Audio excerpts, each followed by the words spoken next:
Well, governments everywhere always think that time would solve the problem. Mm-hmm. And I think that the government of Cameroon or the leadership of this country has been thinking that time is going to solve the problem. Permit me note that the crisis or the conflict did not begin in 2016. Yes. I happen to have pioneered Yes. the research on the Anglophone problem. I Yes, think it started. I was going to ask you a question on that to give us a clear understanding of what we're talking about, the Anglophone crisis. You have worked on it, and many persons are confused on how to describe it. Well, what the Anglophone crisis is. Okay, what the Anglophone crisis is not, I would Okay. rather start from that. Okay. What it is not an issue of language. Okay. What the Anglophone crisis is not just a matter of marginalization. What the Anglophone conflict is a constitutional issue. Okay. It is a problem of identity. It is a problem of geographically confined to the regions of the Northwest and Southwest regions. I should say those regions which lived under the British colonial administration. That is what, it is a problem of marginalization if we consider putting these people continuously to the margin of power. I think that is what the problem is, to put it in a summary form. Okay. And it's been elusive, very difficult to tackle. In your view, what are the deepest historical roots of this crisis? Are they political, institutional, or identity-based? All. Okay. Yes, it's political, it is identity, it is institutionally based.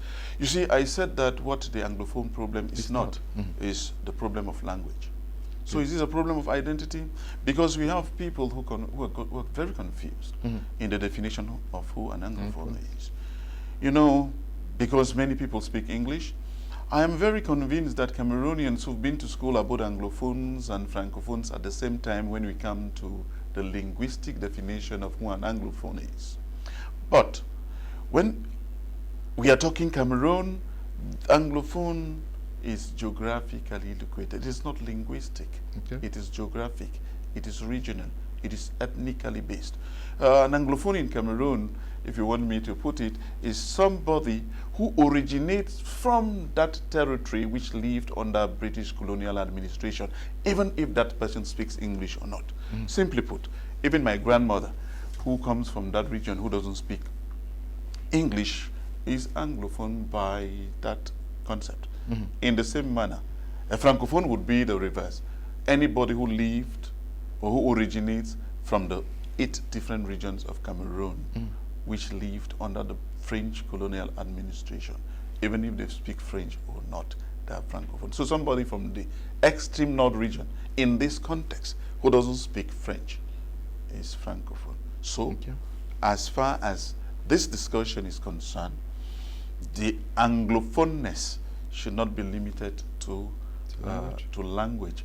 Because if we have to limit to language, what about that somebody who originates from the 8 other regions, any of them, and is perfectly bilingual or perfect in English, or did the Anglo-Saxon system of education and may not speak French? Is that Anglophone or Francophone? He remains Francophone, but he is Anglophile. It means that he sounds English and has fallen in love with the English system of education in Cameroon. So this should be made clear, that we are using 3 words here. Yeah, there is an identity problem, but politically, what is the problem? Politically, let's just say summarily, the people of this, let me say, is constitutional. Constitutional, yeah. And constitutional, permit me say that these 2 peoples of Cameroon, or that there are 2 peoples of Cameroon, which were internationally recognized. Okay. Well, let me just sum it to the UN. And these people, before coming together, were internationally recognized, the government, a prime minister, a constitution. And they came in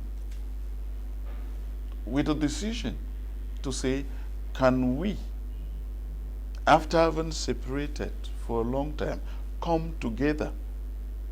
After several discussions, they decided to come together through a federal status quo. So politically, 4 articles in the federal document, in the federal constitution, were not respected. Okay. Article 1, for example, states very clearly that 2 peoples, the former Republic of Cameroon, which achieved independence on the 1st January 1960, and the Southern Cameroons, former British Southern Cameroons, were to come together and have a new name, the United Republic, the Federal Republic of Cameroon. And in this federation, they were supposed to forget about their original names. So from that date, the Republic of Cameroon ceased to exist. That date, the Southern Cameroon ceased to exist. They adopted a new name, West Cameroon, East Cameroon. We are in Article 1. Okay. Article 9 was simple. Simple. The president, vice president were not supposed to come from the same state. But you realize that from 1972-75, precisely, that constitution had been dismembered, and the president and prime minister came from the same state. Violation of the constitution. So see, the violation. Article 18 is one of the most important articles in the federal constitution that many people don't talk about. And that article is simple and clear. That before any decision is brought to law, it should be adopted by 2 parliaments. Yes. The Parliament of West Cameroon, made up of 10 parliamentarians, and 40 parliamentarians for East Cameroon. By that law, there was supposed to be, if any decision, a law had to be abrogated, it was supposed to be voted by at least 6 of the 5 deputies of West Cameroon. But that law was simply kept aside, and the law of simple majority prevailed. This law was very clear, that even if all the 40 parliamentarians, deputies, voted for a decision, it would not pass if 5 of West Cameroon parliamentarians were rejected to that. So, the last one is Article 47, which was very simple and clear, that the federal status quo of the country should not be tampered with. So, it is a political constitutional issue because these 4 articles lay the basis of the conflict. And that is why many people over the years always said, let us go back to the 1961 Constitution, which protected the minority situation of Anglophones. Let's get Article 18 very clearly and Article 47 very clearly. Okay. They defended the plight. But these articles were swept under the carpet and has left to protest ever since. Yeah.